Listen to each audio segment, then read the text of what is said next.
Maybe you can introduce yourself and then tell me what unit you belong to.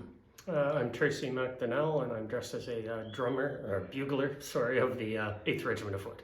Well, I also know you as a member of our wonderful drum corps, where you normally have a green coat on. What's this coat that you're wearing?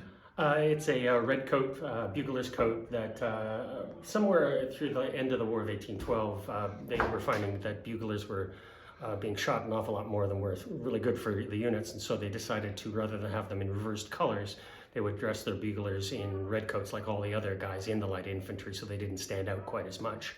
So reverse colors would mean, I'm going to interpret a bit here, like I see your collar there is blue, like let's say that's the facing color, right? The Correct. collars and cuffs. Correct. So reverse color, say a regiment with yellow facings, their drummers would actually be wearing yellow coats. That's correct. That's the reverse colors? Yeah, yeah. Okay. Now, this unit was unusual in that Royal Regiments did not do that. So that any Royal Regiment drummer would have a red coat with much fancier lace. But all the other units, yeah, they would have reversed colors. Okay. Now, tell me about your bugle. Like, this is a bugle typical of this time period, War of 1812, Napoleonic. Yep. What's different about it? It's actually, bugles were kind of bog standard back then. This might represent an earlier style of bugle.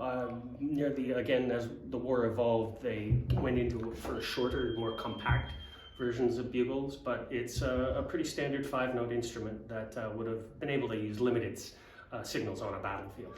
So I guess I'm asking in terms of, I think in modern bugles that I'll see, like they tend to be much smaller, aren't yes, they? They're smaller, they're keyed, frequently they are, and so they have a much greater range of playability, whereas this is quite limited. Now, this is the non-music guy in me asking, would this be louder or heard longer, like with it being larger, longer instrument? Or? No, the bugles, it's the total length of the metal instrument itself that changes the volume and the key. So you can have two instruments, one much more compact, but if it's more tightly wound, they'll sound exactly the same.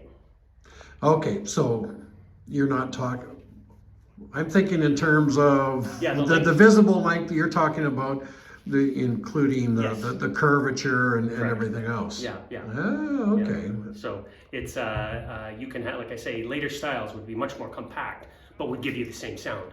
Because they had more curls or, okay. Exactly, yeah. Oh, neat. All right, and then easy to play? Yes and no.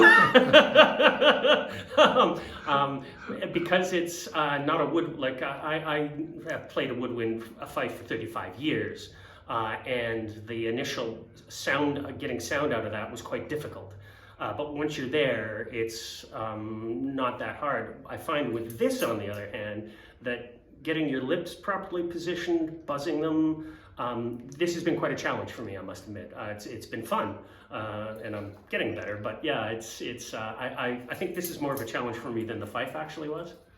All right, well, we appreciate your efforts, and you're here at Fort George today to support the Light Infantry School, where we're using the bugle calls to command the troops, which is a neat upgrade as well. So. Yes.